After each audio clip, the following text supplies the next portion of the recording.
PLD PJ Campbell.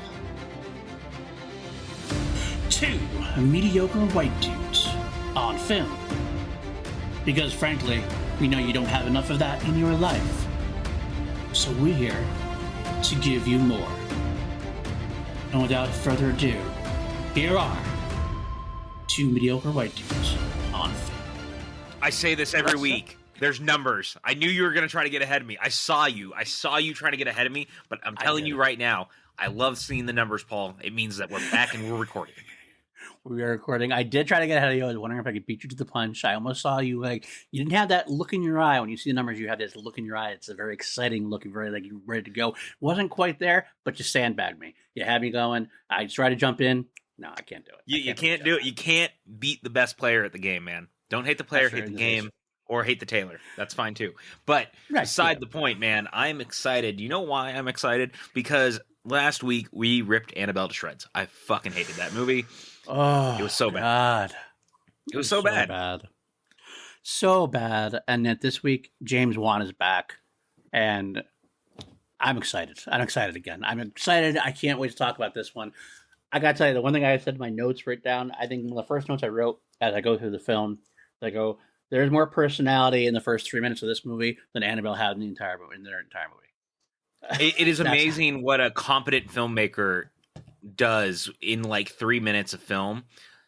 Like out the gate, all of a sudden it's like, oh yeah, look, we made these movies because we actually cared about stuff, and we can make characters that are interesting, and you're actually going to give a shit about it.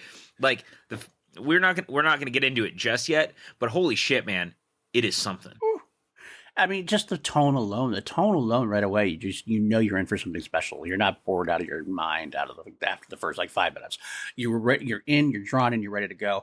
And it's not just, I mean, it has to do with the performances as well, I think, but the main thing is just the overall tone and competence of James Wan as a filmmaker. You know you're in for something, even if it's not the best film, or we'll get into this, even if it's not the best film of the franchise, it's a great film of the franchise. I mean, we're going to really get into it as we're talking about it, but John R. Leonetti, as we talked about last time, sir, turn in your director card immediately. James Wan really puts you straight to shame. Like, once he comes back, I said it before, and I kind of feel this way just in general about the Annabelle movies in particular, is that, like, it being the weird middle child continuity-wise already makes it super awkward, but it's also legitimately sandwiched between two James Wan movies is like release order, and it makes Annabelle that much fucking worse. So Annabelle getting it in both ends pretty much. There's nothing that Annabelle can do right in this case, so you might as well give up, and hopefully we'll never have to watch that movie again, because if I do, it'll be way too soon. But here we are with The Conjuring 2. This is the sequel that was going to happen as soon as the first one made the money it did. And they kind of released Annabelle as a way to kind of bridge to The Conjuring 2, give James Wan a little more time. But this is great. I mean, let's go right into the beginning. I love the bold. Real quick, before we jump into that, we gotta. Okay. I like to lay the table. You know, we gotta talk about this a little bit because you were right. We talked about the Annabelle of it all, and with the Annabelle of the situation, they did it like within a year and a half of the first one coming out. It was a very quick turnaround, 2013 to 2014, boom. The thing is that The Conjuring 2 was supposed to come out in 2015. So the idea was essentially that it was going to be one a year, and then they pushed it back a year to release it in the middle of the summer because, again, they were looking at this as a summer blockbuster franchise, something you don't see very frequently. At all. Horror films, especially with horror films. But they very quickly decided we're going to move it. They released it in June of 2016. And my God, dude. What a freaking thing. Did you remember when this was coming out and they were talking about, hey, we're putting the movie out, and some dude had a heart attack in India watching The Conjuring 2? And it was like, let's just talk about the fact that dude straight up died of a heart attack watching The Conjuring 2. That is how intense this movie is for people. This is Scrooged in real life. Yes. It's Scrooged. Bill Murray getting the greatest press release ever. That's the best press we can get. I want to run this ad every hour. I want to run that. I want to run that news article every hour on the hour. How much better press release could you get for a horror film than a guy actually died of a heart attack watching your film? You cannot buy that kind of press. You can't at all. And so what's really interesting is, so the movie opens, it does really well. It ends up doing a little less stateside in like North America, but makes a little more overall worldwide to be more successful by 0.5%. Wow. Than the first movie. Making $320 million. Again, this is the kind of money you don't see a horror film typically making. But James Wan found a way to get into that zeitgeist, and he really just, boom, hit. Let's go. You know what? I actually have to look this up right now. I'm looking on air. I know this is great airspace. If I remember correctly, what does the Halloween franchise total earnings are? I can tell you right now. Halloween box office. Guys, this is live to tape. Just saying. Over $700 million in box office takings across 12 films. 12 films to reach $700 million. This is $321 million in one film. Correct. Meaning that's amazing. That for horror. I want to say arguably that The Conjuring, I think you and I talked about this before, arguably The Conjuring has to be the most successful horror franchise of all time. I think so, because like a lot of the other earlier ones they did, the big franchises, they never made this kind of money. They're usually they're a small budget of like 10 million, and they'd make 20 million, or they make 30 million. Like it was a big deal if a horror movie even approached 100 million. That's huge. Yeah, like The Exorcist was the standout. It was an exception, not the rule. I think Freddy vs. Jason got close to like 80 or 90 million as a big tentpole with two major iconic characters. If I remember correctly, I could be wrong about it. I could even be wrong about that. But either way, there's nowhere near $321.8 million for the sequel of a Conjuring film. I think about this a lot. Yeah, because like I love so many horror franchises. Obviously, we talk about them a lot, but it's just fascinating to me when you look at it. God damn, dude, like these things are making ridiculous amounts of money that none of these movies are used to seeing. Like, again, you just said over 12 films in the Halloween franchise to date, they've only made $700 million. Only, by the way. That's more money than you and I are ever going to see combined in our life. Yes. But that's beside the point. Like, the Paranormal Activities of the world have not done huge numbers. They're made for not a lot, and they run well, but they don't make a ton of money. No, horror franchises are best. A good horror franchise of your studio is you put forth a little money and you make double it back, but it's always in like the $10 to $20 million range. Totally. 20 to maybe you spend 10 to get 20, you spend 20, you get 40, maybe something like that around that time. This is something completely different. It's not something that happens in horror films. And the best part about it is you see what they can do, because now all of a sudden this one got a $40 million budget because Conjuring 1 was so successful, and Annabelle too. 40 millions, and Annabelle as well. 40 million, they use that well, and that's why some of the effects are really good. Some of the haunting, they actually get to use those effects to make it even more scary. And James Wan is someone who knows what to do with the $40 million. 100%. And so one of the things that we're gonna, as you get into it and we start talking about it, what's very interesting is that the Hayes brothers, Chad and Carrie, were the people who wrote the first film. This is the last film in the franchise that they're involved in, alongside James Wan and David Leslie Johnson, who would actually come back to write The Conjuring 3, The Devil Made Me Do It. So the franchise continues to evolve from this point where there's like a nexus meeting of the minds of who started it and then where the franchise is going. So I'm very curious as we talk about these and we move forward, because there's some stuff, especially in the third one, it's very interesting to talk about, when I think that it probably needed an extra screenwriter or someone to kind of help a little bit. But what's also interesting is that you were going to get into this, and we'll talk about it now because we're here. The movie opens with Amityville, but it's not the way that you think it is. It's like a version of doing the Amityville story without having to dedicate a movie to it, because the Amityville stuff is well known to be like the Warrens' most famous case.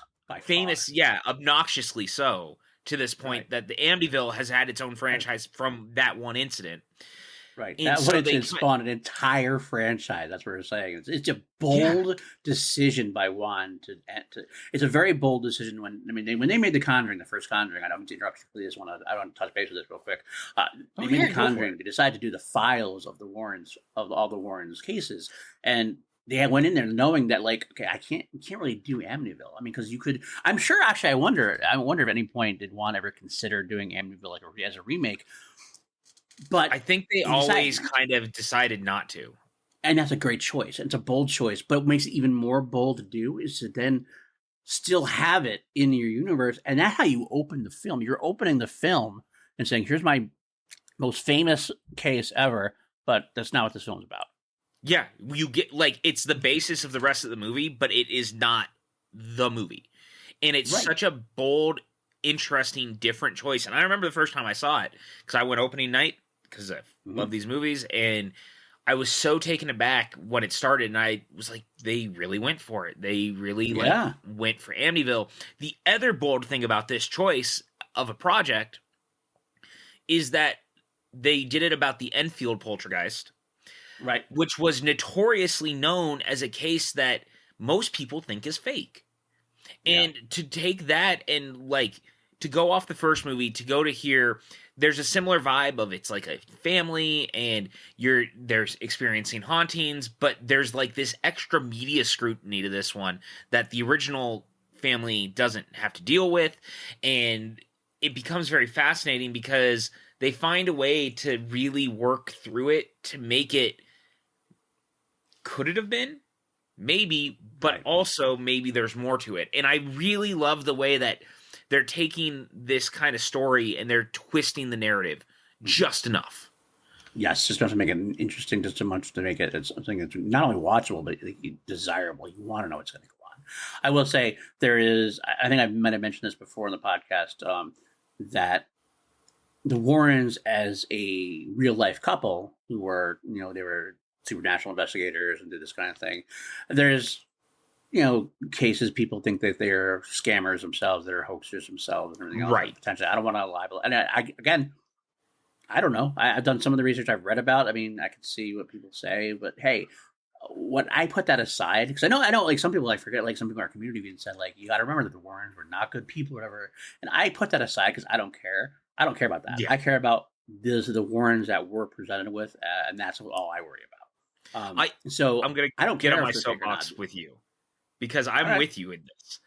Good. It is infuriating to me that every time someone starts talking about this and they get like on this weird soapbox and a high horse on this idea that, well, you really probably shouldn't like these movies because the Warrens were actually bad people. Yeah, you know what? Most of the time you're going to find out that there's stuff and people in your life or actors or actresses, directors that you just don't morally agree with. And I get it. But in a movie setting, I'm here for to me, these are fictional characters. Exactly the point. That's the 100% the thing is, to me, the Warrens that we're seeing is a fictional version that is really loving and beautiful, and I'm here for that.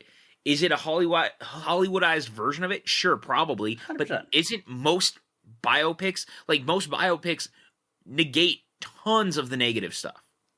100%. Me loving these Warrens, me loving Patrick Wilson and Vera Farmiga's Warrens does not mean that I support what if the Warrens are doing anything shady or whatever. I don't support any of that. I have nothing to say about them because I don't know enough. I wasn't there. I have never done any of the real deep research. And I'm sorry, a wiki trail is not enough research. It's not really to judge somebody as far as I'm concerned. I let that go. That's real life. I'll let the people who were there make their own decisions. I can only deal with what's presented to me. And what's presented to me is a Hollywood story, a Hollywood ghost story, a horror story. I don't want to deal with was it real, was it not? Was it real? Is it a fake? Is it a scam? You know what? I don't care about that as a real story. How it's presented in this film is entertaining to me, and I can buy into that, and that is intriguing. And we're probably, a step away from being yelled at on the internet by people who are like, "What do you mean, rabble, rabble, rabble?" Like we're knocking on the moral superiority complex thing. And you know what? Truth of the matter is, fuck it. Well, not just that, but like in a way, it's not really my place. There's a time and a place for certain things like that. The spooky haunted house movies, not really the time or place for that. I'm seeing right now there's a new movie that just dropped on Netflix called The Texas Chainsaw Massacre.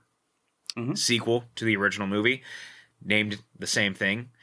And there's a lot of talk that is like weirdly placed right now about that movie and the morals of the movie and the things that the movie is trying to say. And truth of the matter is like, yeah, maybe you're right. But at the end of the day, the movie lived up to the thing that I wanted. It was set in Texas. There was a chainsaw and people were massacred. Like, simply put, I'm here for a bunch of teenagers being murdered by Leatherface. Like, nice. Politically leaning, whatever you think this message is, like, fine, that's your prerogative or whatever, but I think the world's way too fucking negative already that I just want to enjoy the shit that I'm trying to enjoy. And it's, no disrespect, if that's how you want to live your life and you want to be on that box, like, cool, good for you. Please do not force your box on other people. There are other places to actually put that anger. This is not one of them. Like, I think it's a much different thing when it's... I'm going to spoil The King's Man right now, guys. I'm going to do it. Sorry, Paul. I'm hijacking the podcast before we get started. You can jump ahead about 2 minutes if you have not seen The King's Man, or if you don't care and you just want me to spoil maybe the dumbest twist I've ever seen in anything or reveal of in a movie. So The King's Man, the biggest problem for me is that everything is like real world based in a world that was based off of James Bond. And at the end of the movie, a couple of the villains get away because in real life, these people survived World War I and were like the people who were going to continue into the next World War. And they have this reveal in the mid-credits scene where two of these characters, I'm not going to say who, are having a conversation in this shady underground bunker thing where they've got all this gold and money and they're like, we're ready for the next thing. And one of the characters is like, hey, so I found a new person to join our evil organization. And this dude is standing in the shadows and walks out on screen. And the person is like, welcome to the cause. What's your name? And kid you not, dude looks at the camera and goes, Hitler. Adolf Hitler. I'm a big Matthew Vaughn fan. I have been for a long time. In a world where we're actually dealing with literal Nazis on a day-to-day basis, and maybe doing a reveal at the end of your movie where Hitler is now revealed to be the next big bad of the world, bad taste.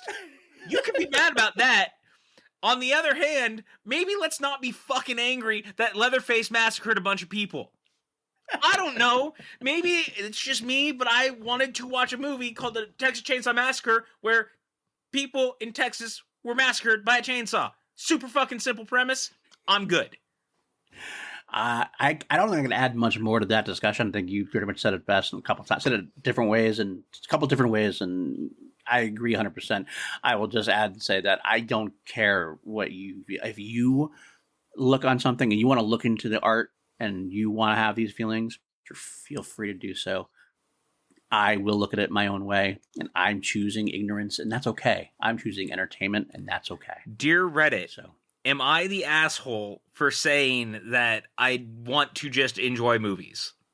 Yes. Fuck. That's okay. Because I too am an asshole. We're both assholes together. We're surrounded by assholes. We're surrounded by assholes. I knew it. Did I really just tangent about The King's Man? You did. In a podcast about The Conjuring 2? What the funny thing is, we went from Conjuring 2 to Texas Chainsaw Massacre to The King's Man. So we kind of took it a lot of different ways. We're going all over the place, and I haven't seen either of those movies yet. I don't care about the spoiling thing. That doesn't bother me for those two movies. Dude, look, if I spoiled The Texas Chainsaw Massacre for you, a literal movie called The Texas Chainsaw Massacre, and I spoiled it for you, I'm sorry, but the title fucking says it all, guys. It is a movie set in Texas about a dude with a chainsaw who fucking massacres people. It's dumb and wonderful and terrible and great all at the same time. And this movie literally is what I wanted. People got massacred with a chainsaw. I'm gonna watch the whole Texas Chainsaw Massacre franchise after I finish my run of Benson and Moorhead, and I'm gonna do that before I go back to my. I am so happy that you're watching the Benson and Moorhead joints. By the way, yeah. Can I tell you just how happy did turn me on to them? Yes, I know. Actually, I did Scoundrels early on PLD Projects, and Tim Franco stopped by. On Scoundrels, we do a thing called. I love Tim Franco. I love Tim Franco also. You guys know him from the movie Trivia Schmodown as the Tank, but he also is a great lover of horror and a great friend. On Scoundrels, we do watches of the week. A lot of times it's whatever the Star Wars show is. We did Book of Boba Fett. We do Marvel, stuff like that. But when there's not like one of those shows out, we just bring in our whatever we watch. We just have a discussion about it. And I brought in having seen Resolution that day, and I had also seen. I started watching Spring, so I started talking about Benson and Moorhead, and Tim Franco was in the chat telling me how much he turned you on to Benson and Moorhead. He was so happy I was watching him too. Yes, through Tim and through PJ, I've watched the Benson and Moorhead, and I'm 2 films in, and I'm loving it. Might be something we do eventually on this channel. I cannot implore everyone enough who's listening to this. If you are at all interested, we see these arguments all the time about shit not being original and no one doing like their own thing. I cannot implore you enough to watch the 4 movies that Benson and Moorhead have made. It is Resolution, Spring, The Endless, and Synchronic. Watch them in that order. It's the release order. Don't look into them. If you've never seen them, just watch them. Yeah. 3 of them are available currently on Shudder, and Synchronic is super easy to find everywhere else. I cannot implore you guys enough if you need and want to enjoy like original horror sci-fi goodness. These dudes are great. For all of the people in the world who they're more into like the comic book stuff, I like my comic book stuff. This is not a dig. But if you care about the MCU and things like that, they're directing a couple of episodes of Moon Knight, and they just signed on to do Loki season 2. So these guys are primed to be doing like big things in comic book universes right now too. And I would not be shocked if they get a movie. So keep an eye on these guys. Watch those movies. Let us know if you watch Resolution and Spring and The Endless and Synchronic. Message us. Talk to us. I'm so excited to hear anyone who watches these movies. I'm quite frankly, I could see us when they have a film coming out in 2022 they're working on as well. Maybe we'll go back and go through there. Instead of a franchise, we'll go through the Benson Moorhead joints because there's only a few of them anyway. Might make a fun journey for this podcast. But right now, I want to sidebar. We are 21 minutes in, and we are so far off track. Let's bring this back. I don't care. No. This is what we do. This is what we do, PLD. This is why people are here. They're not here because they actually care about our opinions. They want to see how far off track I can take the podcast.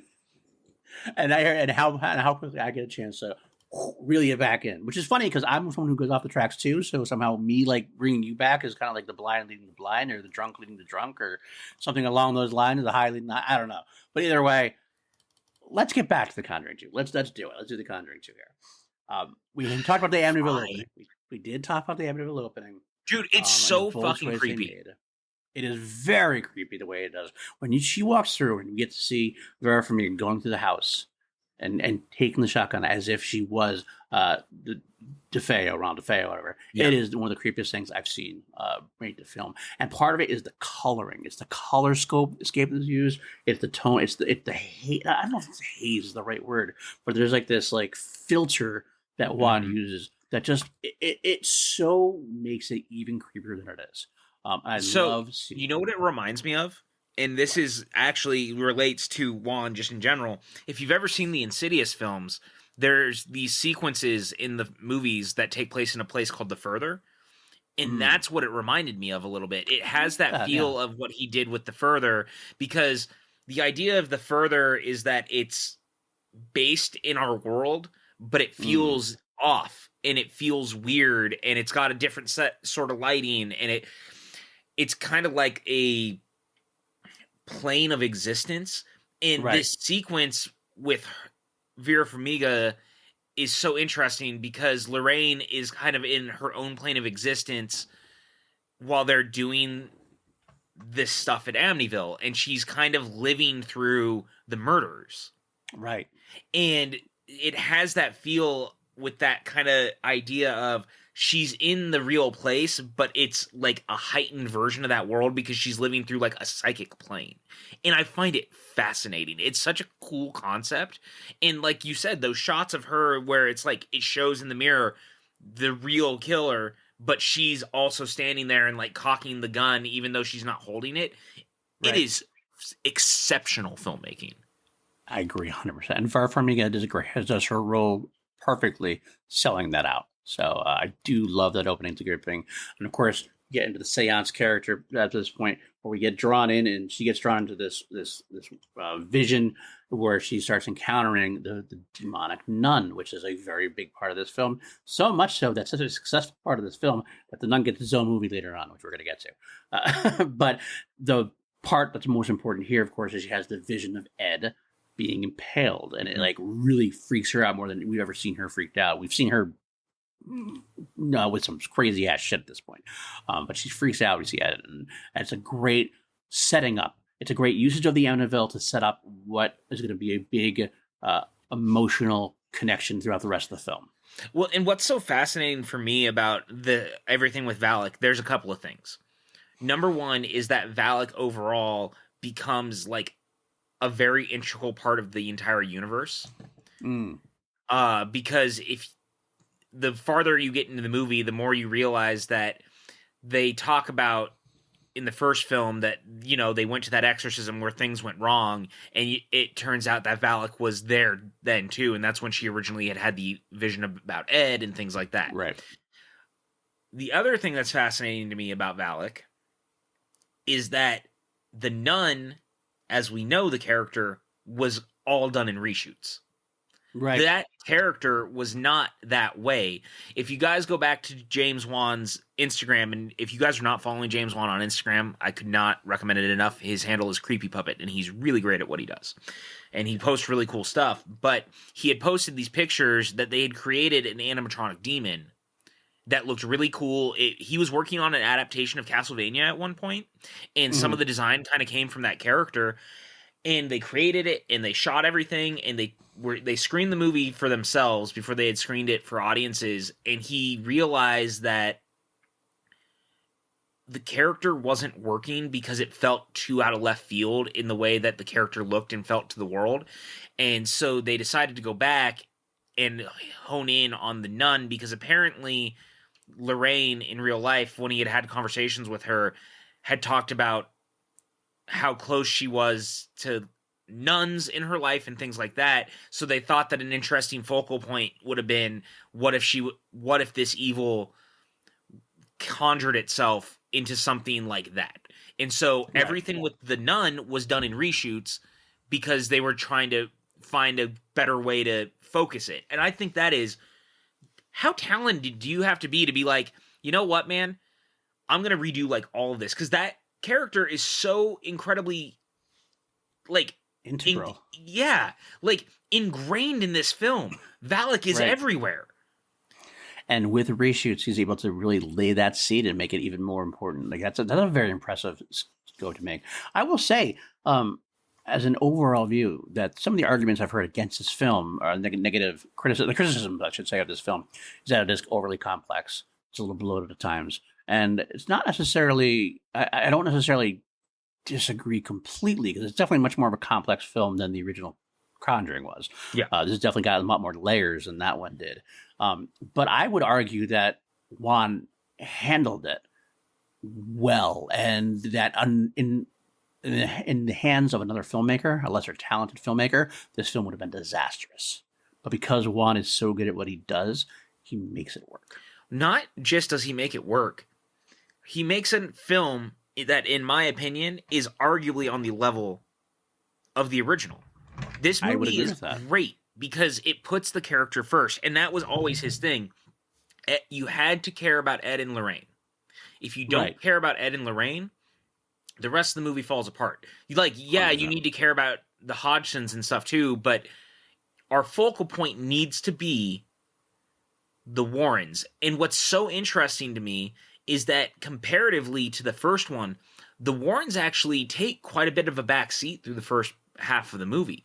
Yeah, I was actually funny when you mentioned that real quick. I was going to throw in there. I always write notes during this process, and I realized I was looking through the notes before we began. I was like, got to at least there's 3 or 4 pages of notes I took for this film. We don't really get much of the Warrens after this first part until like halfway through the second page of notes in a way. So it's amazing how much they are not involved. It's almost exactly 45 minutes into the movie where they really come back into play. Right. And it's great in a way because it gives us a lot of time to hang out with the Hodgsons. Right. But I can also see why people feel thrown because to the point of what I just said, Wan has said that the Warrens are the focal point.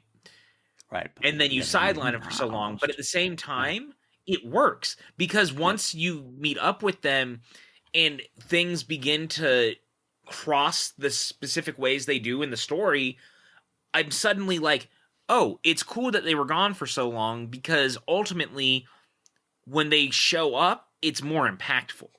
Yes, agreed 100%. And they did a good job of setting that up with this first part. I mean, when Lorraine gets freaked out, she tells Ed basically that she wants to be done. She doesn't want to do this anymore because she's scared of what's going to happen. She thinks that they continue on their path, that Ed's going to face this demon or this nun, and he's going to get killed in front of our eyes. So her initial response is a very understandable, let's pause on this thing. Let's do our lectures, but let's not get involved in anything deep because, I love you too much. I don't want to lose you. Because, we have a family and everything else. And it lets them be sidelined enough that it makes sense that it takes so long to get them back into the storyline. But in the meantime, we get to meet this other family, the Hodgsons, in London, which is another reason why it's important. Because the Warrens, at this time, they're not a jet-setting couple. They don't go over the place necessarily. No. So having them go across the pond would take a little bit of a building up to. So we get to meet the Hodgsons and we get this great family dynamic, which at first you meet them, you're kind of like, who are these people? Do we care about them? I mean, we meet them like the youngest there, not the youngest, the one that the focus point, Madison Wolfe's character Janet, is like involved with her friend, and she gets caught smoking and not really smoking. We get to meet the kids and the stuttering kid. You get to see them like fight out the bullies and everything else. And we meet the mom, the mother character, who's obviously at the end of her rope already. Obviously, we find out as we go that the husband has left and had fathered twins later on, but she's at the end of her rope, and you're kind of like, oh, this is who this character is. This is kind of a different dynamic than we saw from the first film, which was a very, very much a loving family. Even if they had their own financial difficulties, it was a very loving family. And this had a little bit of a different take to it. And it's not to say that she's not loving, because there's actually a great scene right after that where we get to see her with the youngest son, and she gets him the biscuits, even though she can't really afford them. And there's definitely a lot of love there, but it's a different dynamic than we dealt with a little bit in the first film. Because life in England is also very different, and I like that we really get this idea and this feel for it. And you know what's funny is that you just brought up Madison Wolfe. Wan clearly liked working with her because he worked with her again with Malignant. Right. She's the young version of Serena. So I thought that was kind of a fun throwback too. But what's so fascinating to me is you're right. There's a different sort of family dynamic here, especially because she's like a single parent and the stuff that they're dealing with is already hard. She's a single mom with 4 kids, everyone in kind of a different place in their life. They're starting to become teenagers. You're kind of dealing with that very early adolescence. Yep. And you're living what looks like probably paycheck to paycheck. Like you barely have working washer and dryer. Your house is not in the best shape. And so it's just kind of fascinating that we're seeing this dynamic play out. And it really feels like because of that dynamic, the demon feels that it can prey on someone like that because they're already falling apart. Right. And that's what it needs, and that's what they take place. It's always a big story for the Conjuring franchise in general. It's always about family and the dynamic of how they can live in this world and how they can make it through. And sometimes it's harder than others, but it's always a recurring thing that when Ed and Lorraine show up, they help put the family back together that has broken in a way. And it's even done metaphorically speaking, because Ed always is fixing things. Like the first film, he's fixing the car. This film, he's fixing the sink, and he's trying to fix the washer and all that stuff. He actually physically fixes things as a way to say, this is what they're doing. They're fixing the family, guys. And I'm knocking on the head a little bit, not very subtle to Juan, but it's still effective in its way. I like seeing that. We do get a great sense of where the family is before you start getting into the scary sections. I do want to point out also one of my favorite, I shouldn't say favorite, but an actress I really enjoy watching in this film, Maria Doyle Kennedy. She plays the neighbor Peggy. She's like from Orphan Black. She's got a lot of different. She's super talented. Great. Super talented actress. I love her in this. When I saw her, I automatically got a big smile on my face. I'm like, oh, sweet, I like this. I forgot to ask you, had you seen this before our initial watch? I don't remember. This one I had, yes. I have seen it. I have seen all the main Conjuring films. I have skipped. I had it. I thought so. I just wanted to be sure. I saw this one in theaters. I need to watch Outlander eventually. Yeah, I do too. I think I do too. I've been told good things about it. Yeah. I love her and everything though. She's great. She's phenomenal. And the whole neighbor sequence, I love that neighbor dynamic they have, because there's a lot of times where, like, in these kind of films, like, the neighbors would have like abandoned the Hodgsons a long time ago. Because why? Like, what am I doing with them? But they don't. They stick with the family through thick and thin, despite them bringing like this shit into their house too, because they're following the kids themselves. It's not just the house; it's the kids that they get attached to. But she stands by them, even though it's kind of a scary situation for them as well. And again, it's just that's having great actors, having great support actors in those roles makes it so much more believable and so much more engaging. I love that about this.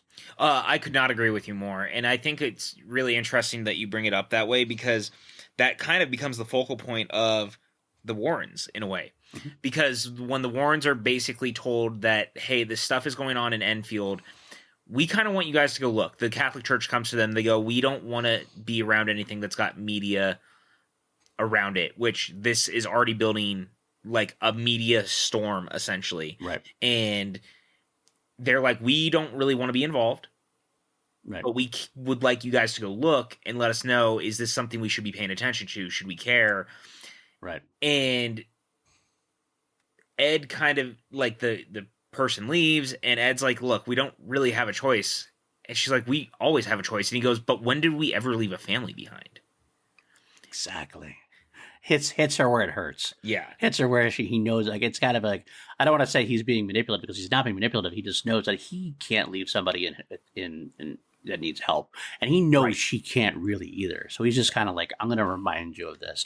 I get something's going on, but right now, let's go over there and at least do our due diligence, and let's see what we're getting into. And if somebody needs our help, we got to help. Also, I would just like it noted that why do we continue to let people play with Ouija boards?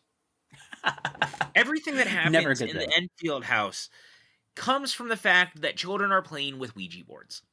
Why do we let Ouija boards exist? Why do we do these things? Guys, there's too many stories about evil Ouija boards. Why do we continue this? Why is this a trend? Why is the Ouija board the thing that we keep going back to, both in movies and in real life? Why are people so dumb? This feels like a Jamie Kennedy, Randy from Scream addendum needed. Do not play with the Ouija board. You're going to get fucked up. Do not play with the Ouija board. Do you want to welcome the demon to your house?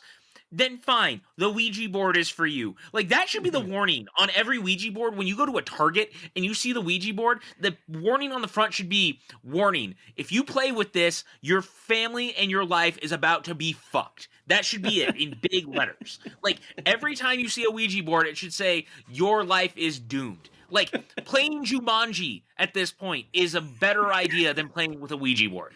That's saying something right there, man. That's saying something. I don't have feelings about this or anything. You're definitely passionate. I get it. I get your passion. I appreciate your passion. We'll move forward before you have a heart attack. I don't want to get. You're always so worried that I'm going to have a heart attack. Is the stuff is like my weight loss and like my working out just not enough for you, PLD? Now you're afraid that I'm going to die on air. Do you think I'm going to have a stroke? You're amped up, man. You're just getting really, really amped up. I love the passion. I have to. I love you. I love you too, and I have to be, because someone needs to be able to, like, be that dude. We gotta have that, like, extra oomph. You know what it is? I watched that Elvis trailer again today, and I'm just wondering who made that movie. I have no idea who made that movie. I don't understand anything about that movie. That movie looks bad. It looks really bad, and I don't. Why did they put Tom Hanks in a fat suit? I don't know. You have one of the greatest actors of our generation, of any generation, and he's unrecognizable. And yeah, his voice is comical. It is. I don't understand why. It's like Tom Hanks watching. Tom Hanks is watching Gary Oldman and says, "I can do that." That's what it looks like. But Tom, yeah. Did you ever see Cloud Atlas? Yes. You remember that character where he's like the Irish guy? It's like that, but amped up to 12 in the worst way. I didn't think about that way, but now that you mention it, yeah, I'm not looking forward to that one at all. Sorry, I'm going to be honest with you. Baz Luhrmann, not my favorite director. Like Moulin Rouge is all right. I love Moulin Rouge, but that's I like the Broadway production more than I like the movie. I don't know, man. I feel weirded out. Now I'm totally just focused on this Elvis thing. That trailer is just weird and disjointed and like, I don't know. Why? Why? I'll tell you one reason why. Because we're going to add on to the tally over here of the PJ tangents. We have... Who had PJ brings up the Elvis trailer on their bingo card? It was not me. I did not have that one. I'm gonna guess no one had that on their bingo card. But I did have Texas Chainsaw Massacre, but I definitely did not have Elvis. Well, I like to keep you on your toes at least. For whoever had that on their bingo card, let us know. You're the real MVP, and maybe we'll get you to guess on the show. But that's true. I'm just saying. Back to the Conjuring 2. Here we go. So we do have the first sight of the spinning toy and the crooked man. Dude, obviously, definitely a great precursor to what we're going to get, and hopefully even more of a precursor of what we're going to get eventually. So, number one, everything I like about the way that the hauntings and stuff start to really play out, I think Wan's done a really great job of trying to be different than the first movie. The first thing I want to bring up before we get fully into the Enfield stuff, one of the coolest scenes, horror movie, anything in the last decade, again, is a reshoot, is the scene involving the nun. The first time that we see the nun in like full force when Lorraine is having her dream before they go to Enfield. Yep. Holy shit, it is so fucking scary. Oh my god. Because it's done in the daylight. Yes. That whole scene with the daughter pointing down the hallway and the nun walking into the room, and then like the paintings on the wall, and then you see the shadows start to walk and the hands come out of the painting after it moves behind, and then it runs forward. It is so scary. Oh. And I love it. One, the tension, the way that the camera moves in that moment, and you're kind of like following Lorraine's eyesight with all of it. Holy shit, dude, it is so good. Oh, so good. It's so good.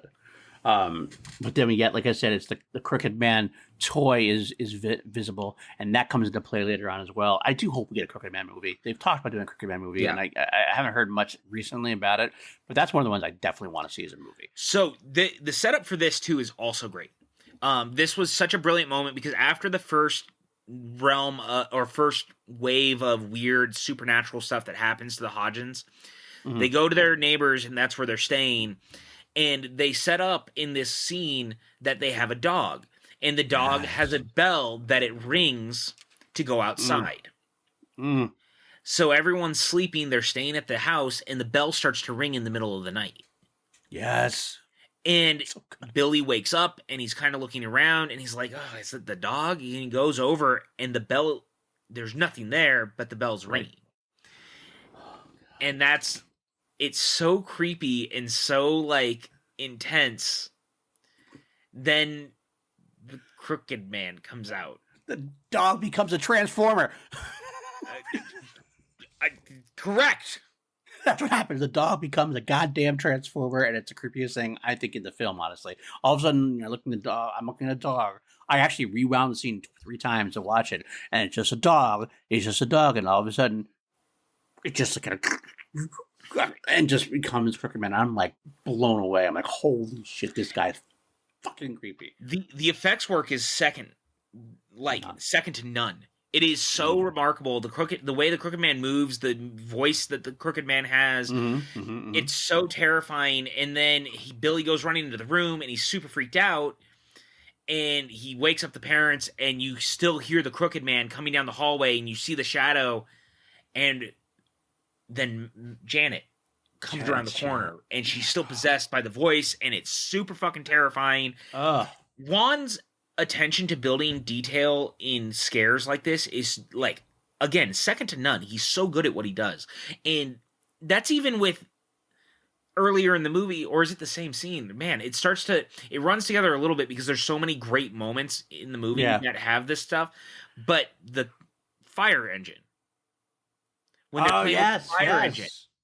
And yes, that's earlier on, I think.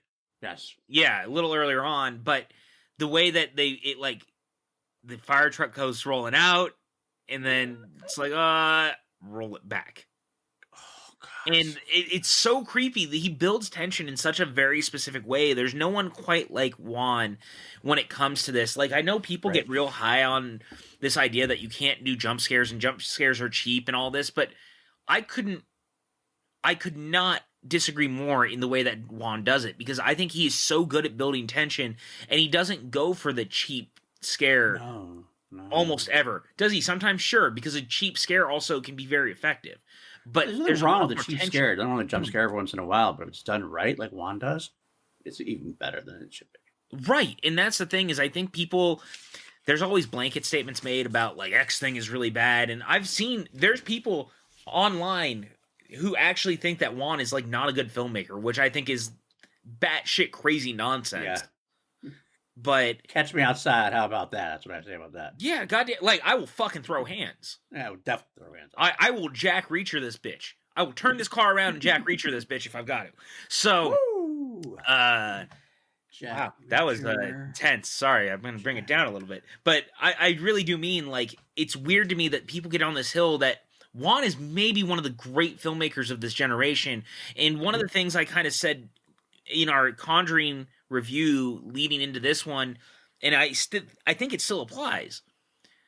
This movie is like if Amblin made it with Wan, but let him make an R-rated Amblin film.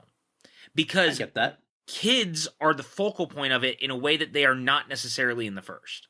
Right. The first one is more about the mother. And the mother is a focus point, but it's really all about Janet Madison Wolfe, and that's how you got to really focus on it. Right.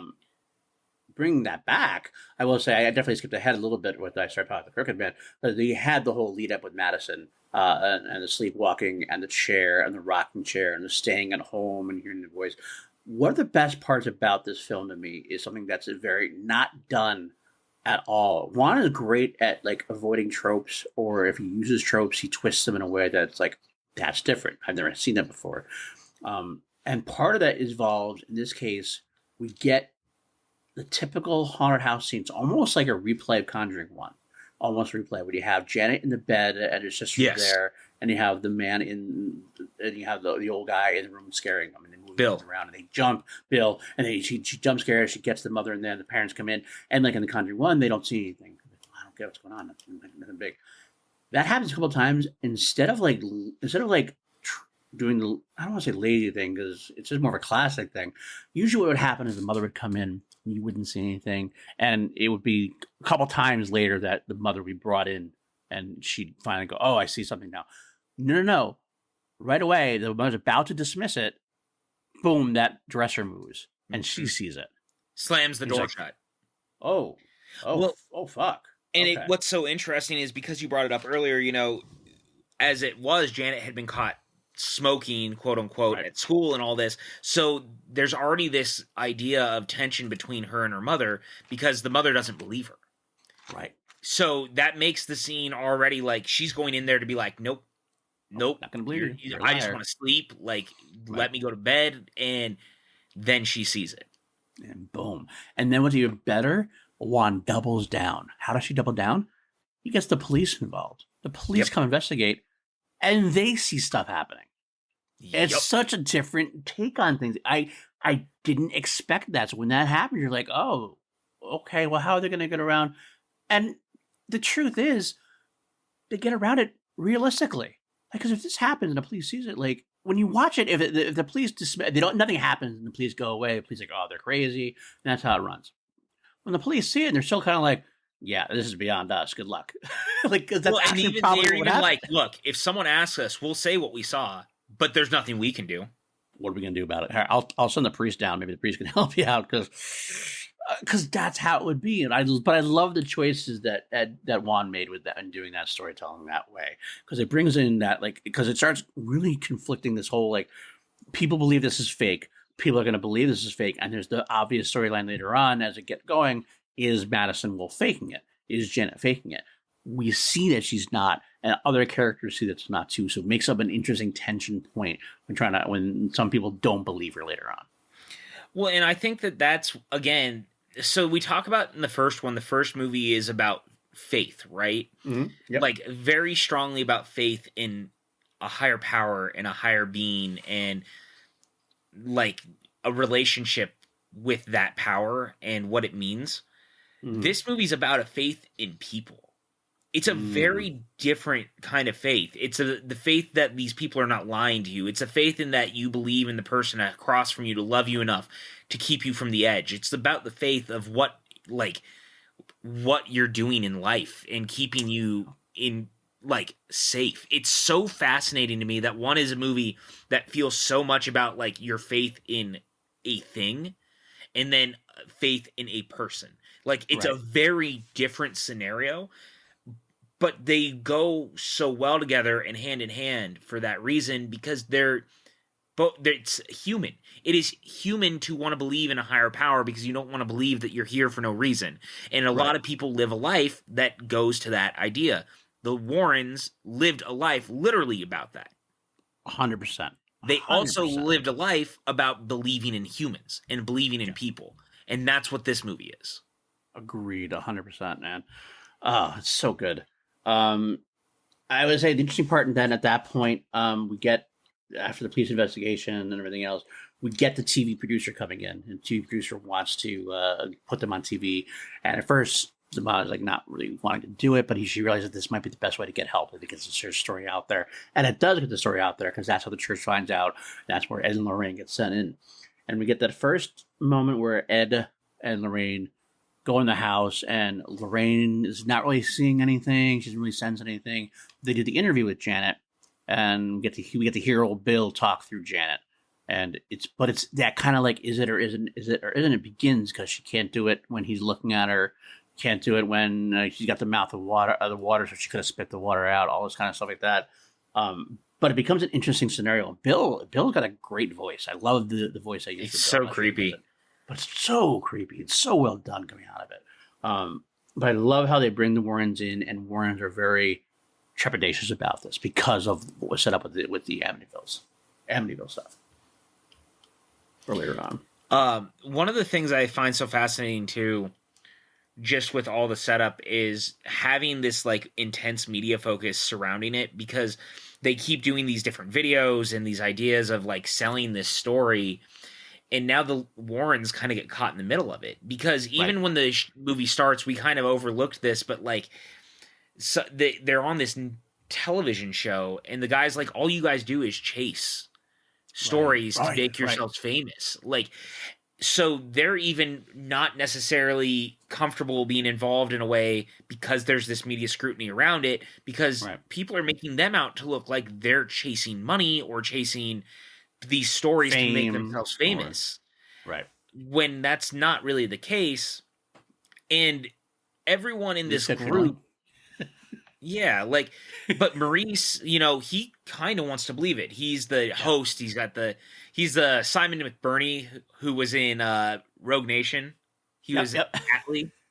Yes, I really like him. He's another one. He was the voice of Creature actually in Deathly Hallows Part 2. But yes, indeed. I really like that guy, and I really like his character, but then there's not Peggy. There's the woman who's with him? Franca Potente, Anita. Franca Potente plays Anita Gregory. Yeah, she's a skeptic one. Not only is she a skeptic, she's pretty convinced that everything is fake.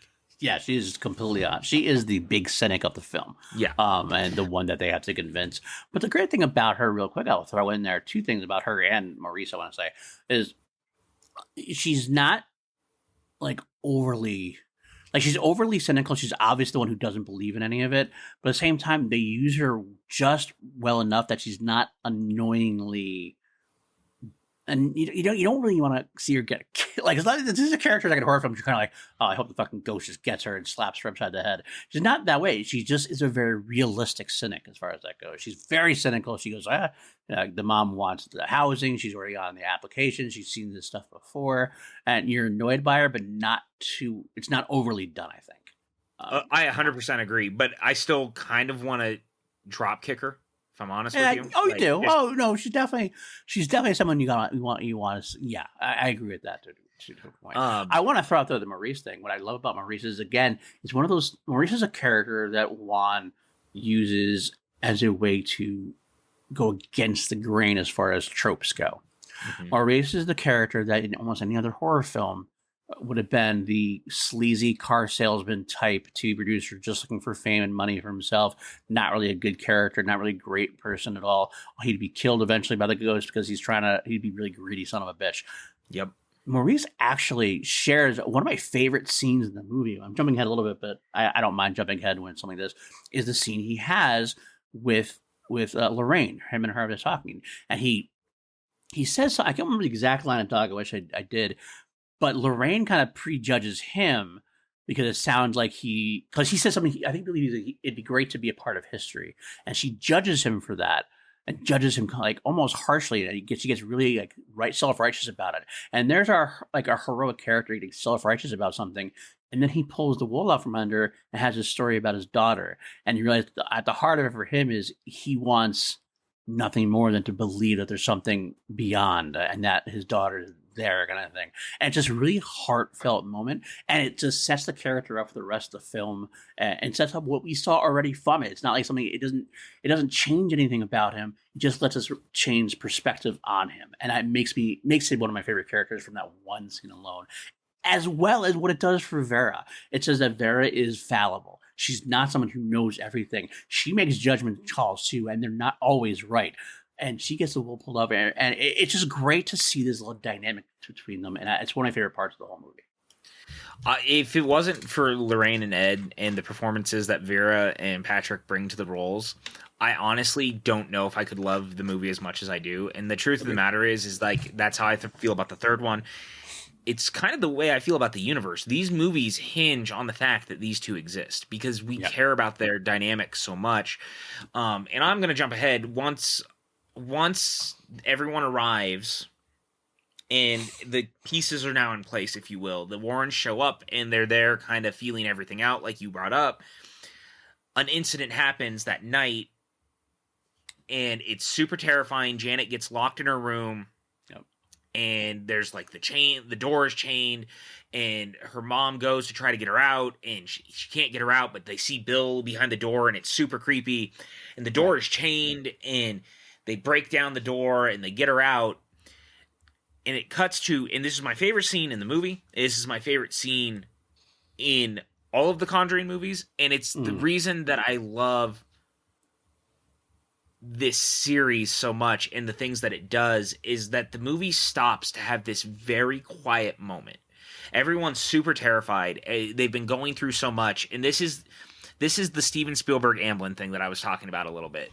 Spielberg has this tendency to take these like small character moments in a bigger movie and you sit and you get quiet and you let things kind of happen organically and slow down and spend time with things. Like Jaws is a perfect example with the Indianapolis story. It's like a smaller moment that built to this thing and you're just kind of living in it, right? Right. And so you're talking about this moment where Ed decides in order to help put everyone at ease, he pulls a guitar out and he starts playing Can't Help But Falling in Love with You. And it's the way the camera moves and he's so good in it. Number one, we were fucking robbed of Patrick Wilson ever playing Elvis in a movie. 100%. Dude's got a voice on him, man. He's got a voice on him. If you've never seen Phantom of the Opera, I think I said it before, you should probably watch it. He's really great in it. Also, can I interject real quick about Patrick Wilson? I don't know if you know this or not. Some people might not know this. Here's my pitch. I have this in my notes. I want to mention it. Patrick Wilson is a great Freddie Mercury impersonator. If you do, you could YouTube Patrick Wilson singing Queen, and he has the mustache. He actually dresses like Freddie sometimes. I had no idea. Being the huge Queen fan that I am, I had no idea. And someone brought it up like much after like Conjuring 3. I watched on YouTube. I'm like, holy shit! My love for Patrick Wilson just went up 22 degrees. It's great, but anyway, I digress. I love that scene for exactly the same reason. Him singing, it's all about family. It's such a beautiful family moment. All because they decided they need to help the family. That's what they said. We got to help this family get back together to be a family again, because that's the basis of their faith and of how they fight these. But it's also the way he's looking at Lorraine. Yes. Oh, God. It's that real tangible moment and feel of love in playing this song, and it's just such a quiet, small thing. But this scene makes the movie for me. 100%. I think it's so beautiful. It's so wonderful. It works so well. And it sets the stage. Like you said, it's the moment they realize we really need to help this family. Mm-hmm. And I love it so much. It's so perfect. And I tell you guys what, I will watch this scene out of context when I just need to like smile, because it's just such a great moment. And the hands of any other filmmaker who decided in my 2 hour and 20 minute horror film that I'm going to stop for 2 minutes and let one of the characters sing on a guitar, like, you're going to look at that person like they're a fucking idiot. But not in Wan's hands. Because he does it like there's a purpose for it. There is a drive to it, and it matters, and it works, and it's beautiful. I want to bookend you with this. I want to add as an addendum to this, because to me, it's not just that scene. I would extend it backwards a little bit. There's a scene you kind of skipped over a little bit, which leads up to this scene, which is one of my more favorite parts about it as well. Again, it's about tropes and challenging tropes. But before I do that, I really want to jump back a little bit to that for the scary scene. We're just all over the place on this one. Sorry, guys. We are totally. Yeah, sorry, guys. We're going back and forth. It's tangential thinking at this point. I just love the movie, and I just want to gush about it, okay? That's pretty much what it is. Although I did want to point out one negative, if I had not criticism or whatever. The funny part about that whole thing, when she's locked in the room, God damn, it takes the Warrens a long time to respond. They're screaming. Yeah, I did notice that too. like you're right out the door, dude, and you're supposed to be on alert, ready for this. That's what you're here for, and you're like, also it's like 10 minutes later. Oh, wait, what? Huh? And they come in. It just made me laugh. It's not a big deal at the end of the day. It's just a small criticism, but I did note that down. I'm like, wow, long time responding. I made the same mental note, to be honest with you, when I was watching it. I was like, wow, shit, like they're right down the hallway, and they did take them a little bit. Maybe they're getting busy. Who knows? Maybe they're getting busy. Logic. It's Hollywood logic. All right. So jumping back for a little bit to the scene that I want to bookend the Elvis scene with, is we have that scene, and I forget where it takes place, but like it's the Warrens, and you have Maurice and Anita Gregory together, and they're discussing about, is she faking it? All the things that, and Anita's pushing hard that they're faking it, and Maurice wants to believe. And the great part about it is the scene is that the Warrens appear the whole time to be going, "Yup, I felt nothing there. This absolutely could be a fake." And they're bringing up ways that it could have been fake, things that they've seen that have been fake before, and they almost sound like they're agreeing with Anita. You're kind of like in your head going, "Really interesting that they're taking this angle." And yet, at the very end of that scene, talk about it. Sometimes you need to take a leap of faith, and I believe them, and we're going to believe them, and we're going to help them out. And it's a great one, which leads right into the Elvis scene. And to me, that's one of my favorite parts, is that it tricks you just for a second that like they don't believe, and they're not gonna help her, something to that effect. And all of a sudden, yes, all this stuff is here, all this stuff is possible. Rationally speaking, we shouldn't believe this. We have faith. And we're gonna. What a beautiful addendum! I'm actually really proud of you. It's the first time in my life I've ever actually been proud of you. I'm bound to be right every once in a while. Like a broken clock. Yeah, I was going to say a broken clock and all that, but you got there before I did. God, this movie is so good. It is so good, and we haven't even reached some of my favorite parts yet. Still, I mean, I just love everything about it so much, if I'm totally honest with you.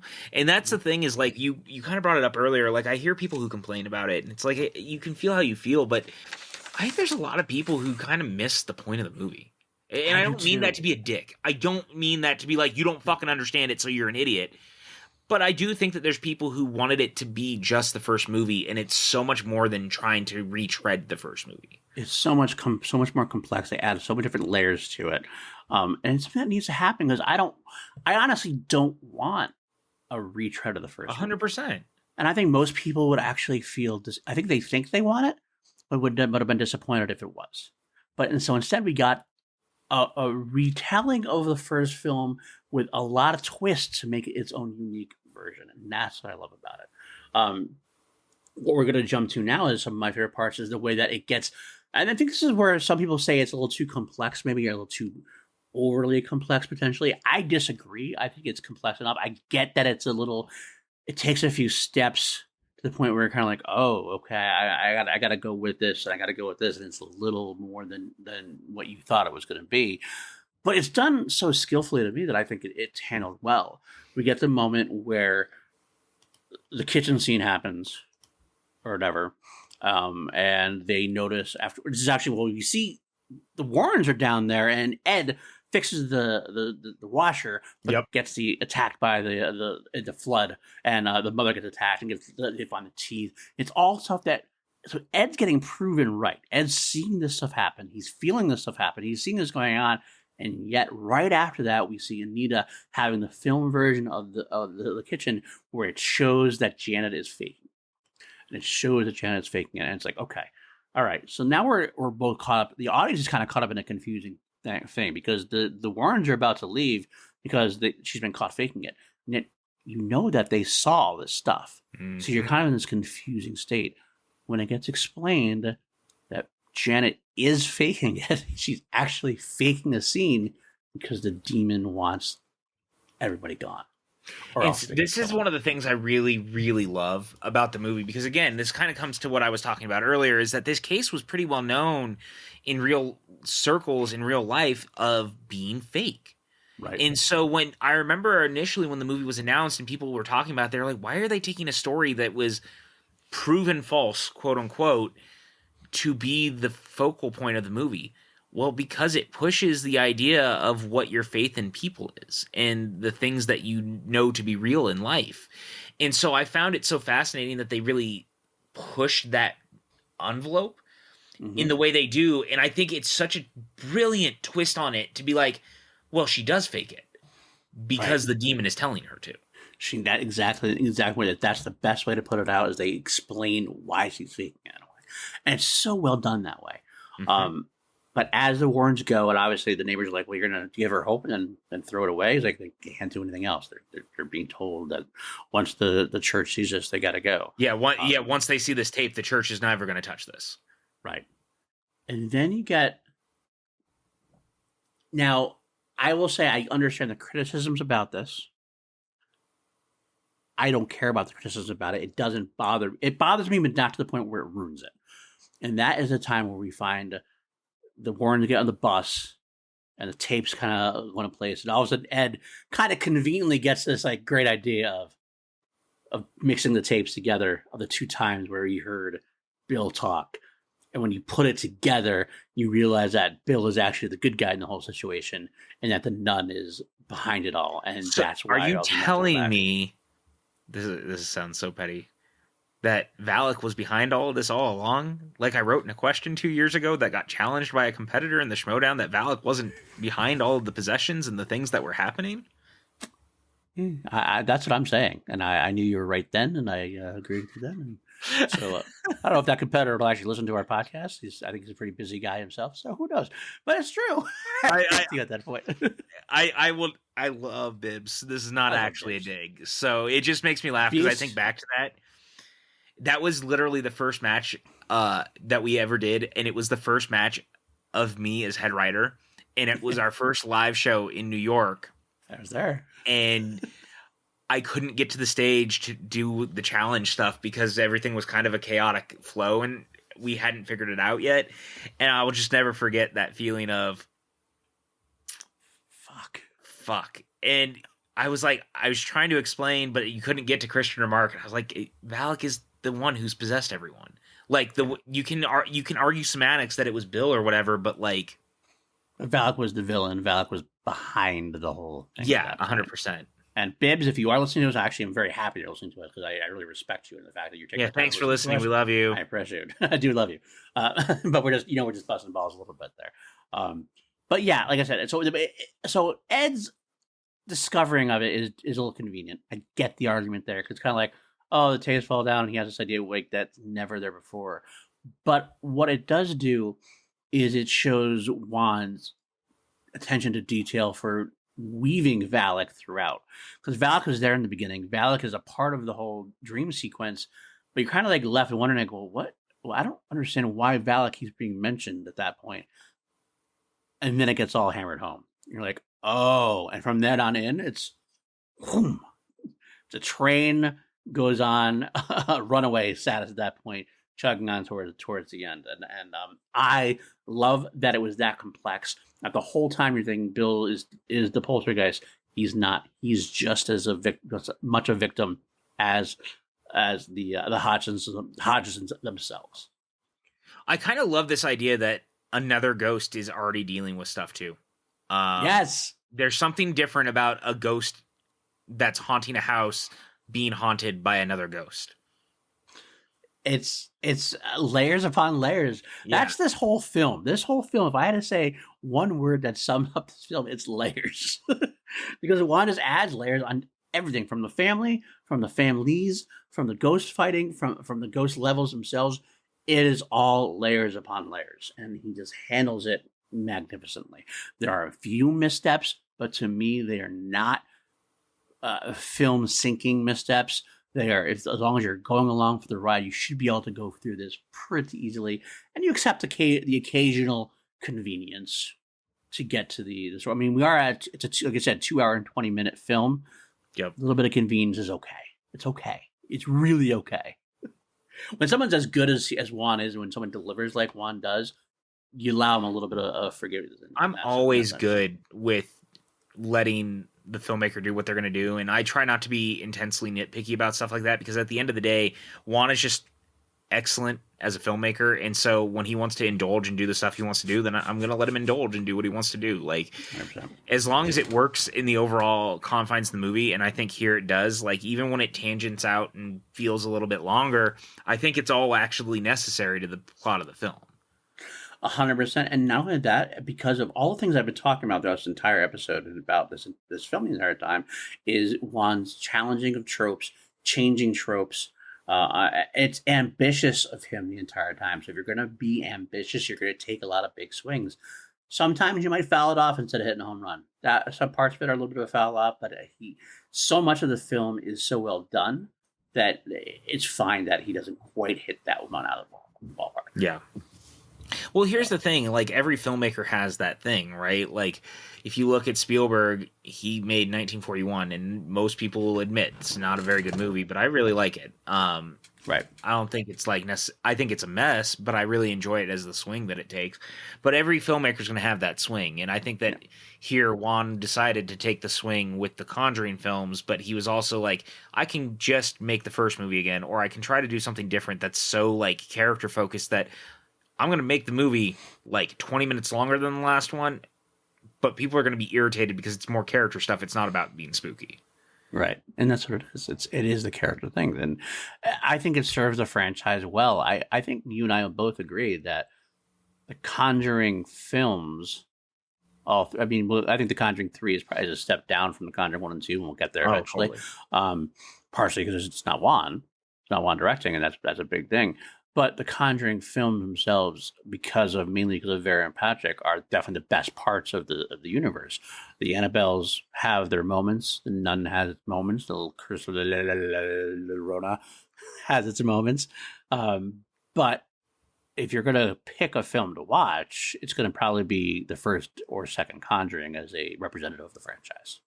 I mean, as long as character is front and center of any of the movies, I find that those are the strongest entries in the franchise. That's why I think it's no surprise that I think the 4 strongest entries are the first 2 Conjuring movies and the second and third Annabelle movies, because I think that they really focus on character over the scares. Not that the scares aren't plenty. They are. There are so many great creepy horror moments and things, but the thing that makes those movies stand out is the fact that they're doing something so special in focusing on character, focusing on these people, focusing on these stories of faith and friendship and family and love. And there's something kind of nice about that, kind of wholesome about that in a weird way, because the fact of the matter is, I was talking about it earlier, like the Texas Chainsaw Massacre, right?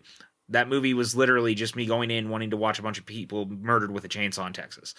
That movie's not setting out to do anything. Right. Right? Like, it's setting out to be that movie. Right.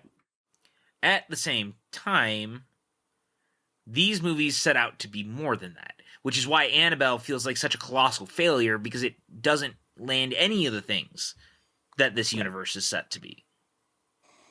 Which is why I'm actually very interested in watching. I'm very interested in watching because Annabelle, the other 2 Annabelle movies are the 2 I haven't seen the franchise yet. So I am very interested to see that after you're talking about it. Yeah, I just think that they understand what you're kind of going for. And when you see the people who are involved, like the guy who wrote all 3 Annabelles directs the third one, and David F. Sandberg does the second one, and they're both filmmakers, as I've seen now, who care about the character stuff as much as they care about everything else. As long as you care about the characters and the story and like the things around them, we're in for a treat. And I think that The Conjuring 2 ultimately does that, because, you know, by the time that we get to the end of this movie and it becomes Valak really going to try to kill Ed and trying to break Janet and, you know, really testing Lorraine, and Lorraine standing up to Valak and being like, you showed me your name, I know who you are, and like finding a way to address the demon, sending the demon back to hell. Janet gets freed from the demon's spell. Like, everything about it is so beautiful and works because we care about the characters. And if we didn't have all that build, why would I care in those moments? You wouldn't. But Wan has set this world up in such a way that I believe in it. And again, like, maybe they definitely retroactively added to the fact that, you know, Lorraine sees Valak during the exorcism that we see video of in the first movie, but I actually kind of like that. I think it's a great addition to the overall mythology. I'm okay with that as well. I don't understand. Like, I mean, you can add stuff to the film and that retcons things to a degree, but that doesn't really feel like it retconned anything. It just it was additional to it, something we didn't happen to see because we weren't looking during the first film, so to speak. And that's okay. 100%. And I'm cool with that. I would say, I mean, we haven't really, that's funny, we're not, I almost feel like we're not running out of time, but like we aren't talking much about that final battle. We do have Ed come back in, and Ed gets in before Lorraine can, and he sneaks up, and that's the moment of horror when Ed says, you know, I know you saw this. I know you. Yeah. I know this is your horror, and I promise you I'd leave, but I can't promise you we're going to stay together because I need to save this girl. I need to save this girl, and you know I need to save this girl, and Lorraine like still can't understand it. I mean, she does understand it, but it's that moment of horror. It's like a fun moment of horror in a horror film. We're like, here, this is it. This is the moment we're all worried about. But does the ending? And I'm going to ask you this because I know one of the criticisms about it, because Lorraine goes obviously, and she has the epiphany where she remembers the vision earlier. She remembers writing down Valak's name in her Bible, and that's where she remembers it. Is the ending a bit too, I don't know if it's Deus Ex Machina, or is it a bit too hurried or a bit too easy of an ending, I guess is what I've heard wise. Is it too easy? Maybe. But I mean, at the end of the day, ultimately, like for me, the thing that matters is that I'm actually buying into this idea that like Ed could fall and die and things like that. And I mean, theoretically, yeah, we knew that Ed would not, because Ed continued to live after this event happened. But because of the liberties being taken on these stories and the way that they do it, they could have just as easily killed Ed. We don't know what they could have decided to do. Now, do I assume they probably wouldn't because they want to continue this franchise? Yes, obviously. Mm-hmm. But there's a real sense of danger in, we didn't know what was next for these. Like, there was no announcement about a third movie with them or what they could do more with Ed and Lorraine. Like, they could have just as easily killed Ed in that moment. Or if you don't know the story about what happened to Janet, Janet could have just as easily died. I think that the danger inherently comes from, I didn't know or didn't think I knew where this could go. So I've never thought it felt easy. Like, maybe a little bit, but I would say at the end of the day, everything else was so complicated to that moment for them to even realize the name of the demon is Valak. Like, if that's all it took, but you finally got there, I'm cool with it because the rest of it worked. Like, again, I'm always good in a moment like that where I can kind of forgive something because it's fucking Hollywood logic. Like, movies don't make sense. Yeah, movies ultimately are telling stories about movie logic, and movie logic dictates that shit's gonna be easy. Like, you don't take, not all movies are easy, I guess, but like, essentially being, you do what you're gonna do, you've got to be able to wrap it up, and you can't make, what do people want? Do we need it to be like she puts down a pentagram on the ground and she decides to do like this crazy Dresden Files style battle against Valak in the room while Ed is hanging on for dear life? Like, there's not a better answer. No. Because this isn't set up to be a long, she's not a battler. She's not like a warrior. Right. She's someone who knows, she has faith. So once she figures it out, that's when it's going to be a quick thing. See, to me, I didn't think it was bad either. And the reason why is that, to me, the crux of it came already, the crux of the battle already happened. When Ed leaves Lorraine, breaks his promise to her, that right there is the crux. Like, he does what he needs, he knows he needs to do, and Lorraine is still going to find her way to battle. And once she battles in and gets to Ed, I don't care about the ending battle being like, I don't need a, I think people wanted like a fucking comic book style big battle. That's what I'm saying. Like, what did people actually want? Like, need that. I'm so curious. Their faith is strong, and that's the whole idea. The faith is so strong that together, when they are together and they have that knowledge, they should be able to defeat these demons in a way, and that kind of not easy, but easy enough. I think that people, it was like they want this epic battle or they want something like the first one, but that's, again, not really the story that this movie is telling. Like, there's not a lot to do in that moment. I just think people want to be upset, to be honest. And that sounds so stupid, and it sounds like I'm just being like, I don't want to hear complaints. It's not that. It's just like, ultimately, and if you have ideas, I'd like to hear it, because I really don't know what people wanted the ending of this to be, in a way, because to me it ends the way it needs to. The battle for Lorraine is letting Ed go in and having to accept that he feels this need to do this thing, and then realizing that she can also be a part of doing this. And her love for him and his love for her and their love for protecting people ultimately is the thing that, like, saves them and destroys Valak. The battle is long and protracted. It's just not a physical battle. The battle is discovering that Valak is behind it. The fact that Bill is not the demon there. Discovering Valak, that is part of the protracted battle. The rest of it, the physical part of it, should be the easy part. This is a mental case. It's about a case about faith, about knowledge, and about the family standing together to discover what is going on. Once they discover what's going on, then the rest of it becomes a time to wrap it up at that point. Mm-hmm. So. Look, again, it becomes, I really want to know what some other people wanted, because I think the movie sets out to do exactly what it set out to do. So I'm just curious what did people want?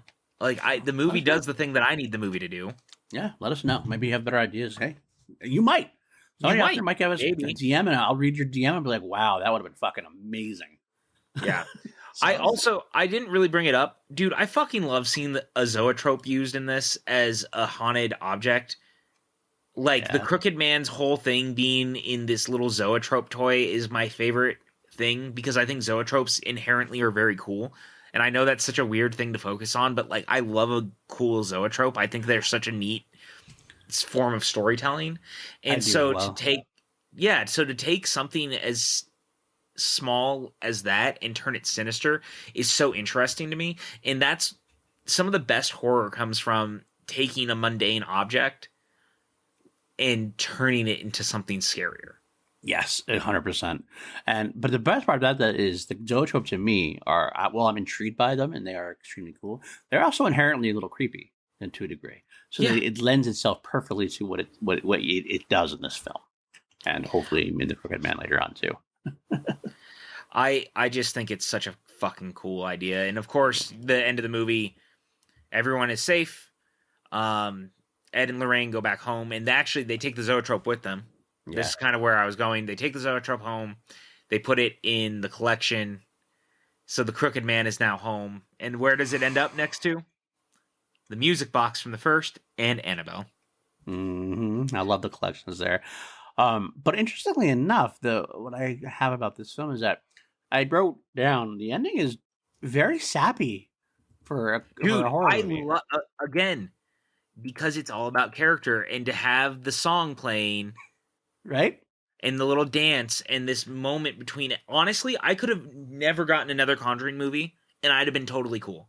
Because it feels like a full character arc by the time the movie's over. It does. And it's happening not just for the Warrens, but also for the Hodgsons. They have a happy ending of sort of too. The girl Ed gives her the cross. And they all, like, the mom believes her now. And it's like... Everybody is better off at the end of this film. And that's just not something that usually happens in a horror film. And it's not usually something that people like in a horror film. A lot of times people love horror films that end badly, or not badly, but end poorly for our heroes. The villain gets up and kills somebody else, or they get away with it or whatever. So usually that's how a horror film ends successfully to some people. This is the complete opposite. This was like a romantic comedy ending in a way where everybody was happy.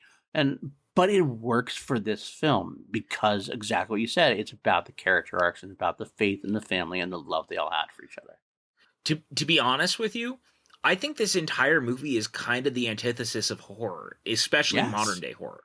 And I don't mean that in like we joke about elevated horror and stuff because of, the new Scream really focuses on this idea of elevated horror. It's not that. I don't think this movie is trying to take a swing or dig or anything like that, but this movie kind of flies in the face of the normal idea of what we look at horror movies to be. The idea that people inherently could be faking some of this. This supernatural stuff may not be real.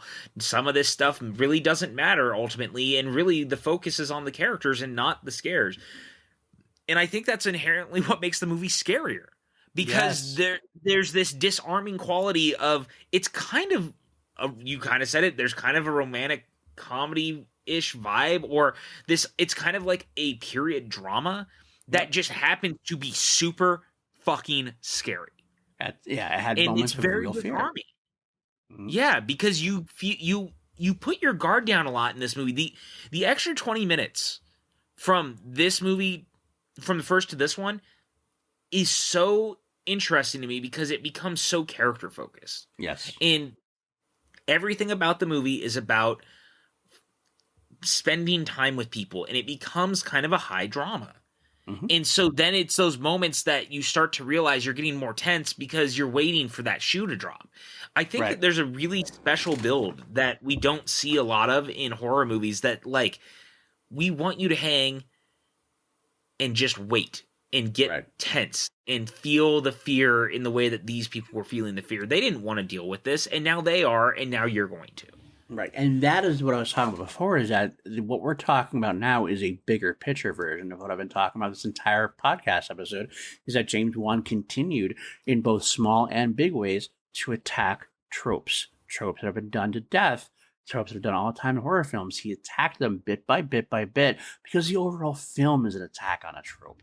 Attack is maybe the wrong word because, again, like you said, it's not like I'm not saying it's bad. They're not saying it, but it's a different perspective and a different way to do things, and a different attempt to do something a little bit different.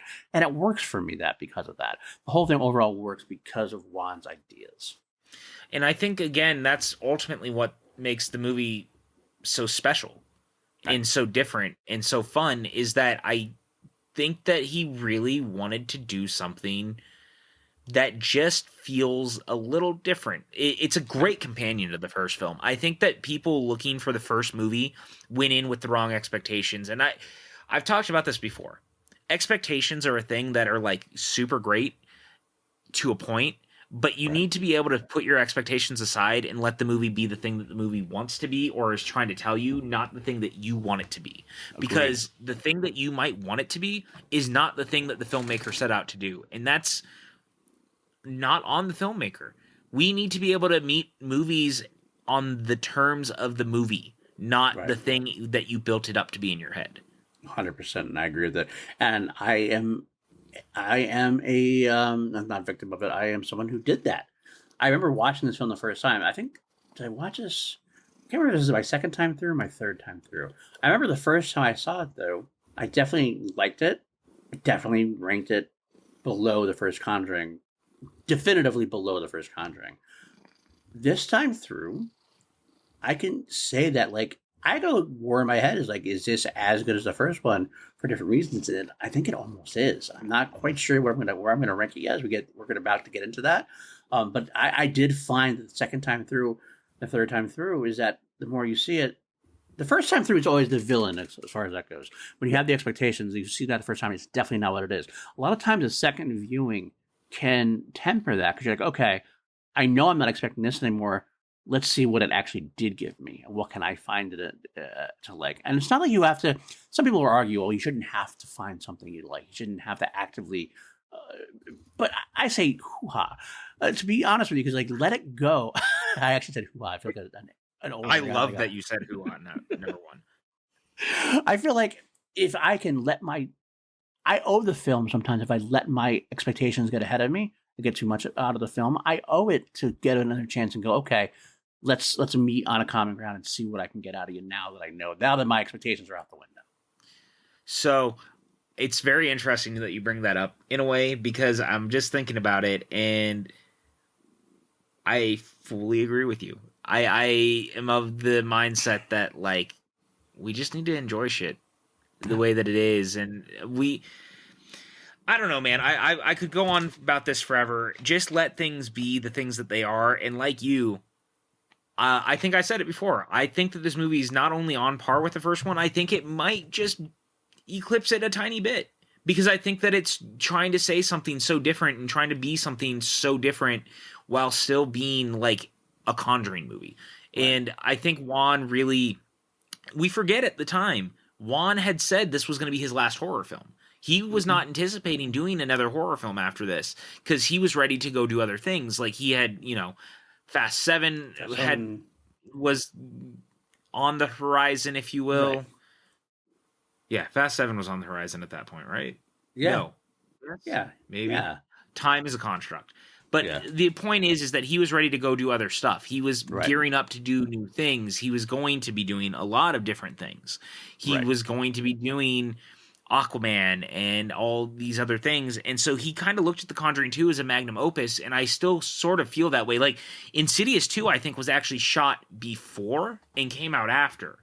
But Conjuring 2 was the one that was, like, his last film as a horror filmmaker. And he was like, this is kind of me leaving it all on the table. And I think you feel it, because if you watch his career to that point, you really feel the Wan change over time and how he continues to grow as a filmmaker. And this movie feels like him on all cylinders doing everything he's really good at and just leaving it all on the table for this one last horror film. Right, and that's exactly what it is. Fear 7 actually did come out the year before. Fear 7 came out in 2016. Okay, I was going to say, I thought it was supposed to come out the same year. And then... Yes. But either way, Aquaman was on the horizon at that point, a superhero film. But then he goes back. He learned a lesson and goes back to Malignant for 2021, which I'm so glad he did, because Malignant was one of my favorite films of 2021. Watch Malignant. Finds it balanced. Definitely watch Malignant. I hope he kind of finds a balance where he can do both, because I think he's such a gifted horror filmmaker. And there's not many of them out there. Like, you watch horror films, you usually don't watch them for the director very often. It's usually about the franchise or it's about a certain story or whatever. But like, James Wan is one. Obviously, Mike Flanagan's another. A few of them out there that are really good, but there's not a whole lot of them. So I really want to see him. David F. Sandberg is one that if he goes back to horror, like I will always look forward to that. He's clearly doing his own things now. Like he even put horror into Shazam. Like it's one of the things I appreciated so much about Shazam was he definitely gave it this like 80s horror movie vibe at times. Like the demons definitely feel very Ghostbusters-esque and stuff like that is very cool. So there's a couple of them, but you're right that we don't look at horror films a lot of the time as the director-driven thing. A lot of the time, it's the IP-driven thing, right? Like I've brought it up a few times at this point, but there was a new Texas Chainsaw this week. People were there because they wanted to see Leatherface. They knew the name. Same way of Halloween Kills. That was the 12th movie in that franchise. People aren't there because of anything other than they want to see Michael. And Jamie 100%. Lee Curtis, but they're there for specific things. They're not there for the filmmaker. Like no one's talking about the fact that David Gordon Green is the filmmaker behind those. Right. I mean, some of us are, but but it's not because of we're not thinking of David Gordon Green, horror director. It's just that David Gordon Green is the guy that's bringing it back, and let's see what he does with it. But all right, you know what? I'm reaching the end of our rope on this one. Let's go into this ranking. Let's get into these rankings here. I feel like you just want me to shut up, and it's kind of hurting my feelings. Shut up. God damn, man. No, do you have anything else you want to add? I just wanted to get into the rankings itself, but if you want anything to add, please go ahead. No, I mean, I just wanted to tell you that I just felt like it was rude, but Fair enough. I apologize. No, that's all right. I appreciate it. But I do want to get into the rankings we do have. Obviously, the first film. The funny thing is we both are 2 for 2 in the same exact rankings. I gave The Conjuring 10.5 out of 11 because we always turn it up to 11 on PLD projects. You gave The Conjuring 10.5. I gave Annabelle a 2. You also gave Annabelle a 2. I don't even know how we got it. I actually don't even know how it got a 2 out, to be honest with you. But didn't we decided that it was basically because of the father character. That makes sense. That makes sense. Yeah, the Octavia Spencer and the yeah. No, not Octavia Spencer. Not Octavia Spencer. It was I'm sorry, Alfred Woodard. Alfred Woodard. I feel like an idiot. Sorry. That's right. I actually was agreeing with you at first too. So you were just leading me right along on that. So where do we fit on The Conjuring 2? We're just talking about. Does it supersede The Conjuring? That would make it an 11, a perfect 11. I can't do that, I don't think, because I don't think it's a perfect film. Hard for me to go with 11. I think I got to give it a 10.5, though. I think I give it a 10.5 also. Shit. Look at that. How are we? That was like in unison. It's like a choir. 10.5. We are just like step in step with the Conjuring. We're lockstep in the Conjuring franchise so far. I wonder how this is going to continue at this point. Dude, if it stayed that way through all of them, I'm not going to lie to you, that'd be impressive in a way that I was not anticipating. Right. And we are both too proud to ever do it just to do it. So I always feel like we have to, every week we should kind of go, all right, on a count of 3. 1, 2, 3. At least until we diverge. Fair. I you're not wrong, but at the same time, I also would never want to agree with you just to agree with you because what does that say about me? So and same vice versa. Honestly, I would never want to agree with you just to agree with you because then I might be wrong. I mean, who wants to agree with me? It's right. I'd be wrong. So now in this case, though, we're actually completely right. We both all. I guess we all agree. We're correct, and we're always correct. And the world and the internet could really learn a thing or two about the fact that they should just accept that we're right all the time.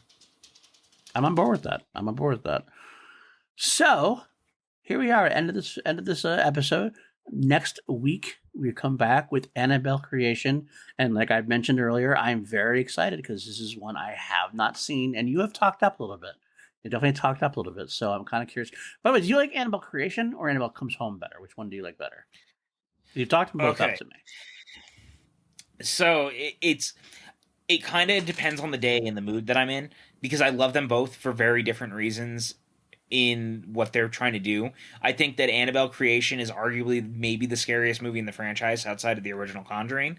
But I think Annabelle Comes Home is maybe the most fun the franchise ever is because it decides to be a literal, like, fun house of horror type film. So they're very different. And I think that you're gonna get where I'm coming from as we start to move through both of them. And I'm actually glad the Nun is kind of in between because it's a little bit of a palate cleanser. And the Curse, Nun and Curse both are between. Yeah, I forget that La Llorona came before Comes Home, but there's a little bit of a palate cleanser, and you'll kind of see though once we get to it, like there's some real fun to be had in what Annabelle Comes Home is doing. That I wish that more horror movies could be as fun as that movie also is. And without giving a lot away, imagine if Night at the Museum was a horror film and set inside the Warren house. Very interesting. Very interesting. Oh, I can't wait to see that. Then that's gonna be cool. That sounds cool. That sounds like a lot of fun. Okay. Yeah. All right. Well, we'll get there. But definitely we'll do Annabelle Creation first. That's our next thing, and then we go on to the rest of the franchise. It should be a very, very fun couple of weeks before we get on to the ending here.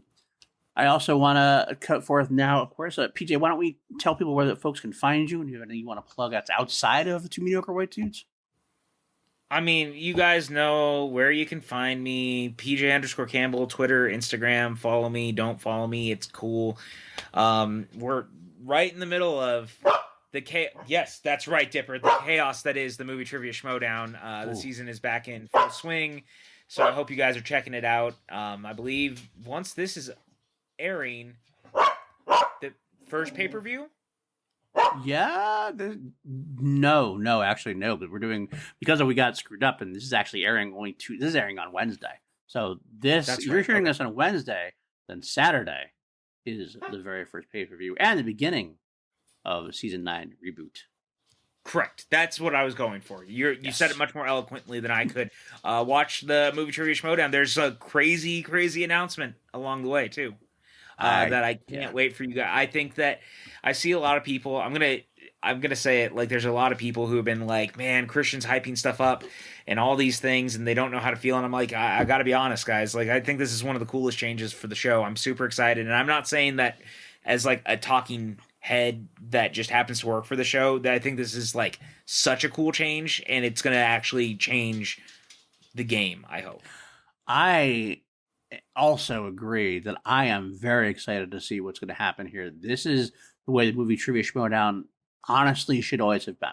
That's the way I feel about it. That's how much I'm loving it at this point. I can't wait for it. But yes, so you can find me. Obviously, we both work on that very hard. So you can find me there as well.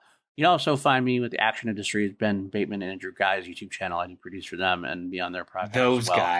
Those guys who do fucking terrible rankings that we had to do a response video to. We did have to do a rebuttal too. I think we did a very good job comparatively. But also want to throw out some. Again, we're right. We're always right. Exactly. I just want to throw out some more PLD projects you got going on. Obviously, Crown Jewels is my other audio podcast. Every Tuesday comes out. This comes out on Wednesday. Crown Jewels every Tuesday. I'm going through the catalog of Queen track by track. That's a lot of fun. I have a show called Scoundrels on the YouTube channel, on the PLD Product YouTube channel with Richard Eric Jarvie and Maddie Gunner.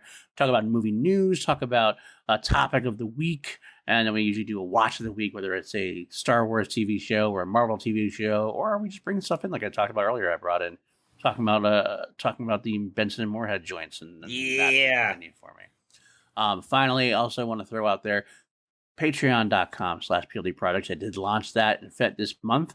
We have a couple people already joined up, and I can't wait.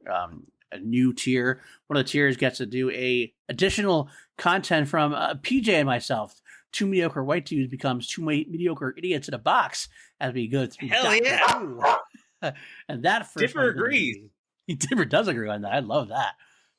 That first episode will be in March at some point. I think it's going to be, I'll say it now. I think tentatively scheduled to go. We're going to do it live on March 13th, that Sunday. So if you're at that specific tier, can I reveal what we're doing?